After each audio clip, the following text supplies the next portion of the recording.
솔로몬이 1,000번제를 드린 기브온 산당은 여호수아가 가나안 정복 당시에 기브온 족속과 평화 조약을 맺게 되었는데 그 민족들이 살던 곳입니다. 예루살렘에서 북서쪽으로 한 10km 정도 떨어진 곳에 위치해 있습니다. 솔로몬은 다윗의 뒤를 이어 왕이 된 이후에 이곳에 가서 하나님 앞에 번제를 드리게 됩니다. 역대하 1장 2절 이하에 보면은 솔로몬은 온 이스라엘 회중과 천부장, 백부장, 재판관들, 온 이스라엘의 방백들, 족장들과 함께 기브온 산당에 다 모여서 하나님 앞에 제사를 드리고 있습니다. 기브온 산당에는 하나님의 회막, 여호와의 종 모세가 광야에서 지은 이 장막이 그곳에 있었기 때문이에요. 여호와에게는 다윗이 예루살렘 다윗의 장막에 따로 보관하고 이제 있었지요. 기브온 산당에는 훌의 손자 부살렐이 만든 놋제단이 거기에 그대로 있었습니다. 솔로몬과 이스라엘 온 회중은 이곳에서 1,000번제를 이제 드리는데 1,000번제 그러면 하루에 한 번씩 1,000번을 드린 제사냐? 그건 아닙니다.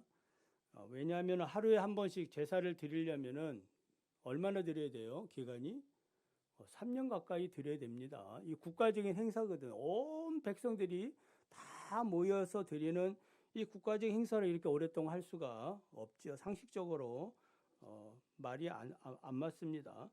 초막절이나 유월절 이런 절기는 길어야 8일 또 7일 그 정도 되기 때문에 1,000번제도 국가 행사기 때문에 이 정도의 기간을 통해서 집중적으로 1,000마리의 번제물을 하나님 앞에 드린 것으로 보여집니다.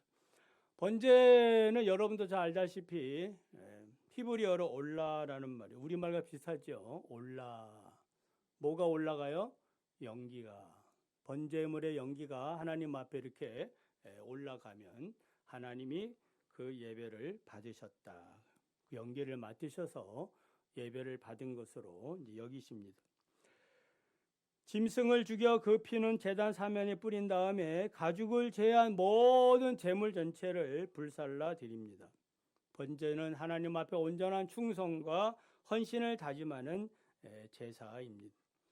솔로몬과 함께 온 이스라엘 백성들 지도자들이 한 마음이 되어 하나님 앞에 온전한 헌신을 다짐하는 공동체적인 그런 예배의 성격을 가지고 있었습니다.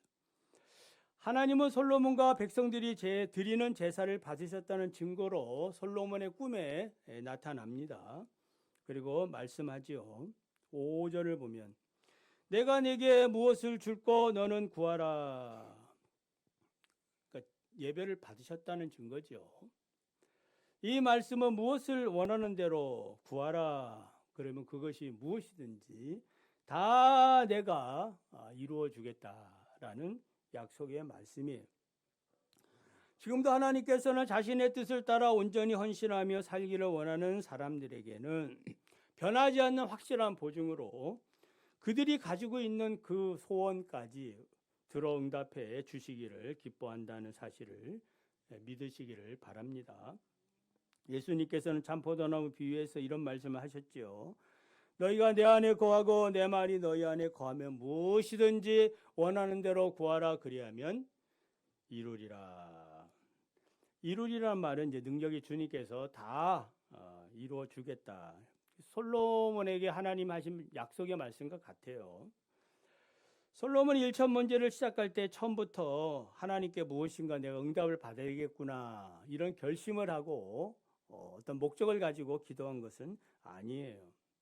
그저 순수한 마음으로 하나님을 사랑하고 하나님 앞에 온 백성과 함께 하나님 나라다운 그런 나라 한번 세워보려고 그렇게 하나님 앞에 헌신했던 거예요. 만약 하나님이 처음부터 이 솔로몬이 어떤 목적을 가지고 기도했다면 하나님이 이렇게 얘기하지는 않겠지요. 내가 네게 무엇을 줄고 너는 구하라. 그러니까 무엇을 구할지 솔로몬은 생각하지 않았다가 하나님이 구하라 하니까 이제 구하게 됐다라는 말이. 물론 우리가 드리는 간구에는 많은 목적들이 있지요. 그러나 그 목적이 있더라도 먼저 그 목적 자체가 먼저가 아니라 하나님을 향한 사랑과 온전한 헌신과 고백이 먼저라는 사실을 늘 기억을 하시기 바랍니다. 오늘도 우리 예배를 드립니다마는 어떠한 그 목적을 가지고 예배를 드립니까? 내 소원을 하나님이 들어 주셔야 된다. 그런 거 아니, 그거는 두 번째 문제입니다. 먼저 예배 자체가 뭐예요? 하나님을 기쁘시게 하고 우리가 드리는 온전한 헌신을 하나님이 받으시기를 원하는 마음으로 드릴 때에 우리 하나님이 그것을 받으시고 기뻐하시고 감동을 하나님이 받으셔서 우리에게 복을 내려주시는 그런 순서로 나아가야 된다라는 겁니다. 오늘 말씀을 통해서 우리에게 주는 교훈은 이제 세 가지인데, 첫째로 하나님이 주신 은혜에 감사해야 합니다. 6절을 보면 솔로몬은 주의 종 내 아버지 다윗이 성실과 공의와 정직한 마음으로 주와 함께 주 앞에서 행함으로 주께서 그에게 큰 은혜를 베풀어 주셨다라고 하나님이 베풀어 주신 은혜를 고백하고 있습니다. 솔로몬 아버지 다윗이 성실과 공의와 정직한 마음으로 주와 함께 주 앞에서 행했습니다. 이 말을 직역하면은 성실 안에서, 공의 안에서, 그리고 마음의 정직 안에서 살았다 이 말이에요. 그러니까 아니라는 말은 이제 틀과 같아요. 어떤 신앙의 원칙의 어떤 틀들, 이 틀 안에서 살아갔다 이 말이에요. 성실이란 하나님을 경외하면 섬기는 행위를 말하고, 공의란 하나님이 주신 언약을 의지하며 어떤 상황이 되더라도 의로우신 하나님을 바라보는 그런 행위를 말하고, 정직이란 거짓이 없는 마음으로 하나님이 명령하신 말씀을 말씀 그대로 순종하는 것을 말합니다. 그러니까 성실이라는 틀, 공의라는 틀, 정직이라는 틀 안에서 살았다 이 말이에요. 그러니까 다윗이 어떤 다윗의 신앙이라고 할 때에 그 다윗의 신앙이 우리는 그 규정하기 어렵지 않습니까? 이 말씀을 따르면은 세 가지 신앙의 원칙이 있었구나. 그것이 무엇이에요? 성실, 공의, 정직함이다. 여러분은 어떠한 그 신앙의 원칙들이 있습니까? 그런 신앙의 원칙들을 한번 세워보시기 바랍니다. 이 말씀을 들으면 나도 이제부터 성실함으로, 또 공의 안에서, 그리고 정직함 안에서 내가 하나님을 또 섬겨야 되겠구나, 이런 좌우명들을 한번 세워보시기를 바랍니다. 특히 주 앞에서 행했다고 했는데, 이스라엘 백성들이 출애굽을 할 때에 애굽의 국경이 이제 에담 근처에 이르렀을 때에 하나님께서 그들 앞에서 가시며 낮에는 구름 기둥으로 인도하시고 밤에는 불 기둥으로 그들을 비추셨다라는 말씀이 나오죠.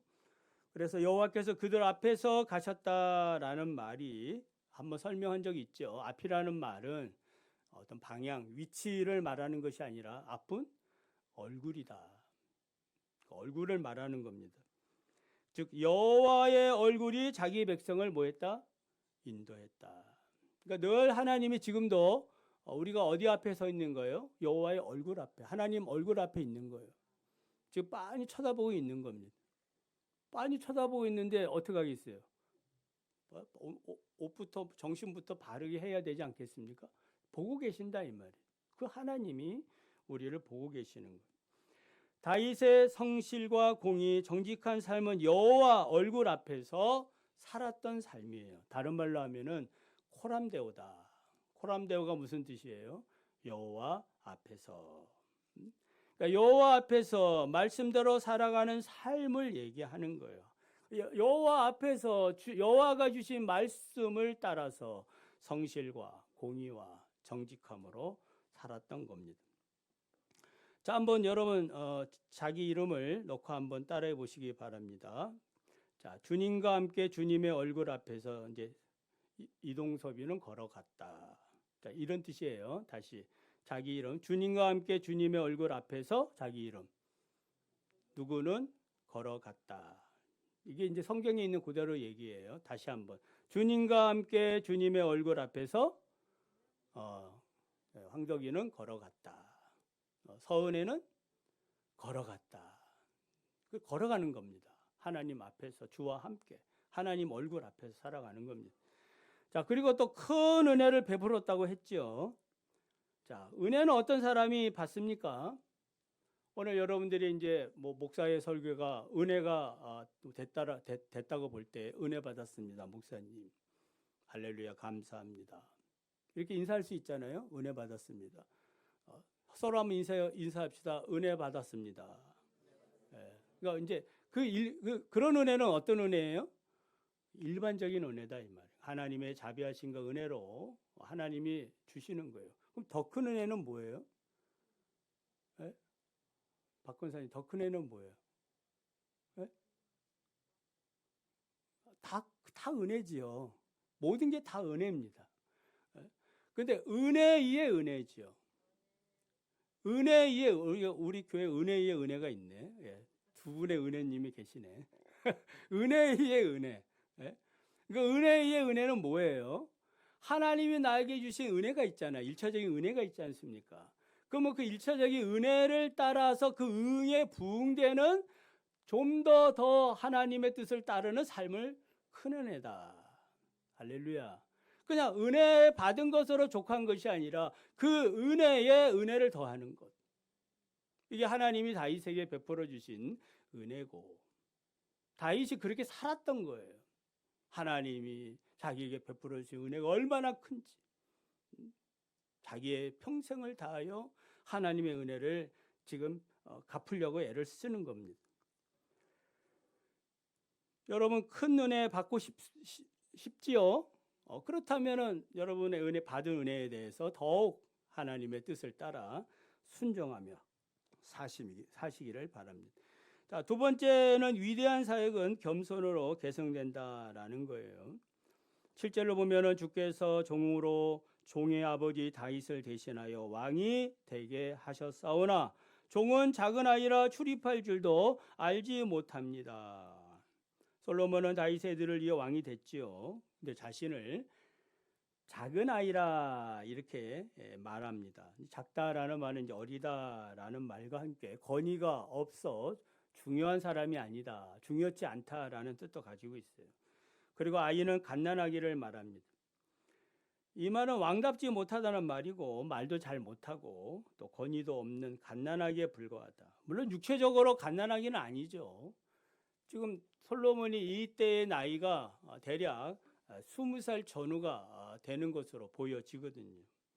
그러니까 여호와 하나님 앞에서 자신의 연약함을 고백하고 자신이 받은 사명을 생각할 때에 어린아이 같은 거죠. 내 힘으로는 도저히 감당할 수 없는 그런 두려움을 지금 하나님 앞에 고백하고 있는 거예요. 예레미야 1장 6절을 보면 하나님이 예레미야를 선지자로 불렀을 때에 예레미야가 이렇게 고백해요. 슬프도소이다 주 여호와여 보소서 나는 아이라 말할 줄을 알지 못합니다.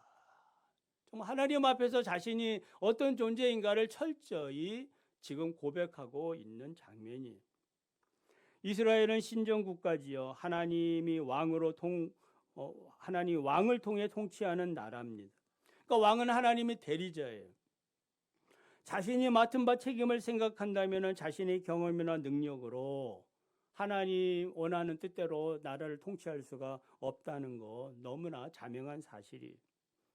그래서 자신의 연약함을 고백하면서 하나님의 은혜가 아니면 도저히 내 사명을 감당할 수가 없습니다 라고 생각하며 겸손히 하나님의 도움을 간구하고 있는 거예요. 또 솔로몬은 출입할 줄도 모른다고 했습니다. 같은 의미예요. 나가고 들어오는 것을 알지 못한다. 왕으로서 맡은 바 임무를 해야 되는데 어떻게 해야 될지 잘 모른다라는 그런 말이에요. 나의 부족함을 느낄 때마다 여러분 하나님을 신뢰하시기 바랍니다. 우리는 언제나 부족하죠. 부족한 게 많지요.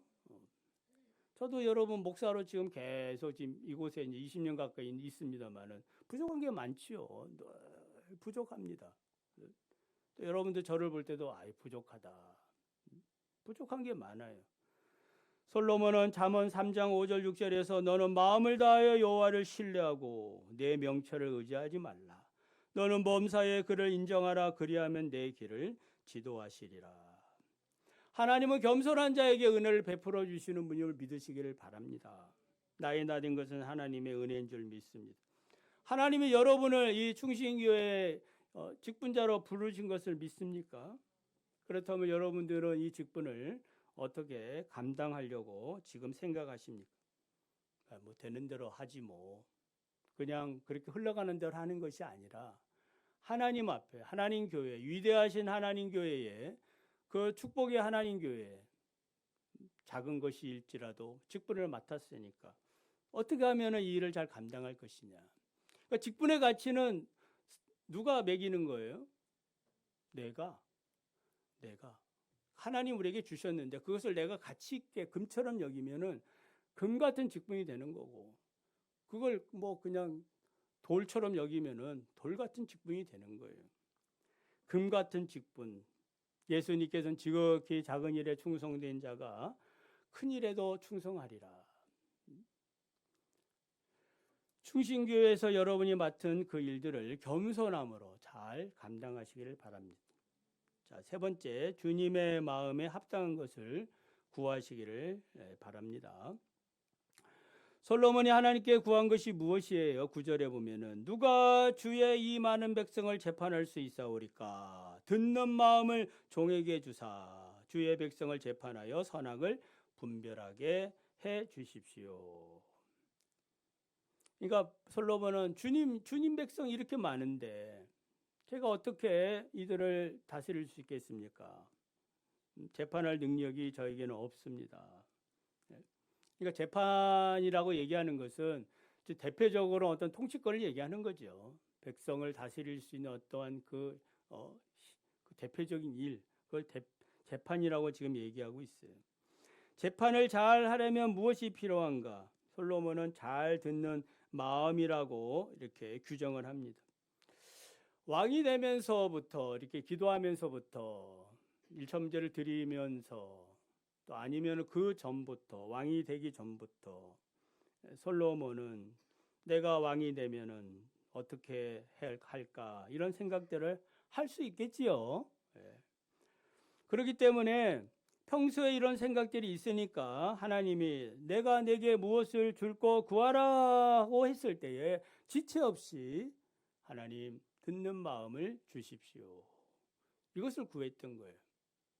지금 하나님이 여러분에게 무엇을 줄고 구하라 그러면은 머리 극적극적 대면서 한번 1박 2일 생각해보고 대답하겠습니다. 그러면 하나님이 아니야 너 지금 받을 마음이 준비 안 됐네. 빠이빠이 다음에 하자. 보류할 수 있지 않겠어요? 바로 구하면 하나님 이것을 구합니다. 이런 것들이 여러분들의 비전이고 꿈이 있어야 된다 이 말이에요. 그러니까 비전과 꿈이 있을 때에 즉각적으로 대답하지 않겠습니까? 늘 하나님 앞에 기도하고 구하는 것들이 있기를 바랍니다. 특별히 우리 청년들은 이런 비전을 가지고 내가 내게 무엇을 줄고 그럴 때 하나님 이것 주십시오. 딱 이렇게 나와야지. 글쎄요. 저 생각이 없는데요. 아무 생각 없습니다.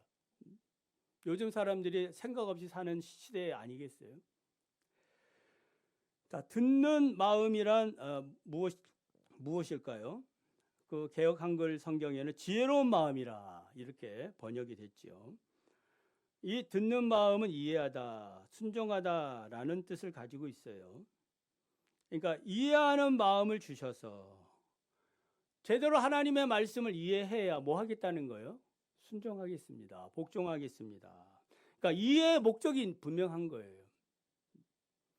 그러니까 우리가 우리 교사님들 계시죠. 학생들을 잘 이해해야 내가 어떻게 이 아이들을 교육 과정에 잘 맞춰서 또 인간의 어떤 상을 교육 목적에 맞춰서 어떻게 할 것이냐 이런 것들이 세워지는 거 아니겠어요? 모르면 이해가 안 되면은 교육의 방향이 이제 어그러지게 됩니다. 왕으로서 하나님의 마음을 이해하고 그리고 왕으로서 백성의 그 아픔과 신음과 그 고통의 마음들을 이해할 때에 거짓과 또한 불의와 이런 것들이 가득 차 있는 그런 세상에서 어떻게 백성들을 잘 이해하고 다스릴 것인가. 자, 이런 것들을 통해서 하나님 말씀으로 잘 다스리겠다라는 그런 고백이에요. 솔로몬은 듣는 마음, 지혜로운 마음을 얻어서 백성을 재판하여 선악을 분별하겠다라고 또 말합니다. 선악을 분별한다는 말은 사물의 어떤 진위를 정확하게 파악한다는 그런 통찰력을 이야기하고 있어요. 그 대표적인 이제 그 지혜로운 사건이 뭐예요? 이제 3장 16절에 보면은 진짜 엄마가 누구냐? 그 재판 그 사례가 한 가지 에피소드 나오지 않습니까? 진짜 엄마가 누구냐? 칼 가져와라, 자르라. 예? 진짜 엄마는 다르죠. 그러니까 보이지 않는 어떤 사물에 대해서 통찰력이 생긴 거예요. 그 성경 그 마지막 절에 보면은 백성들이 하나님의 지혜가 솔로몬 속에 있는 것을 보았다. 여러분 그 요셉을 그 바로가 볼 때 이만한 사람이 어딨냐? 하나님 영으로 충만한 사람이다. 이만한 사람은 얻지 못한다. 여러분 우리 자녀들 특별히 손자 손녀들이 이런 복을 받기를 바랍니다. 하나님이 복을 내려주시면 뛰어나는 거예요. 자, 10절을 보면은 이제 솔로몬이 이것을 구하매 그 말씀이 어떻게 됐어요? 주의 마음에 든지라. 할렐루야. 주의 마음에 들었다. 그러니까 주의 마음에 들었다 이 말은 주님 눈에 보기에 좋았다라는 뜻이에요. 그러니까 하나님이 이 세상을 창조할 때에 뭐라고 얘기해요? 보시기에 좋았더라. 그러니까 하나님의 뜻에 합당한 그러한 창조 세계가 된 거예요. 그러니까 지금 솔로몬이 구한 것이 하나님의 그 뜻에 합당한 거예요. 매우 합당한 겁니다. 그래서 마음에 들었다라는 말은 기쁘게 하다, 감동을 주었다라는 뜻이에요. 그러니까 솔로몬의 간구는 하나님의 마음을 뭐 하겠다는 거예요? 기쁘게 하고 또 하나님의 마음을 감동을 줬다 이 말이에요. 그럼 그 신약에 우리 예수님께서 활동하셨을 때 백부장이 그 예수님 앞에 나와서 뭐라 그래요? 내 병든 하인 종 좀 고쳐 주십시오. 그러다가 예수님이 그래 알겠다 가자. 그러니까 뭐라고 얘기해요? 생각해 보니까 너무 황공스럽거든. 저희 집에 오시는 걸 내가 감당할 수 없습니다. 말씀만 하십시오. 할렐루야. 말씀만 하시면은 내 하인이 나을 겁니다. 저도요 군대 장 아닙니까? 제 부하들에게 명령하면 그대로 합니다. 오라 하면 오고 가라 하면 갑니다. 주님이 말씀하시면은 그대로 될 겁니다. 그러니까 예수님이 기쁜 거예요. 감동을 먹은 거예요. 이스라엘 중에서도 이만한 믿음을 내가 본 적이 없다. 이방인이거든, 백부장. 로마인 아닙니까? 이만한 믿음을 본 적이 없다. 감동을 받은 거예요. 네 하인이 나았느니라. 그 즉시 나아지는 모습을 보게 되는 겁니다. 여러분 어떤 믿음의 간구로 주님을 기쁘시게 하시렵니까? 오늘도 주님 앞에 나오셨는데 주님이 좀 감동 먹을 그런 마음을 갖고 오셨습니까?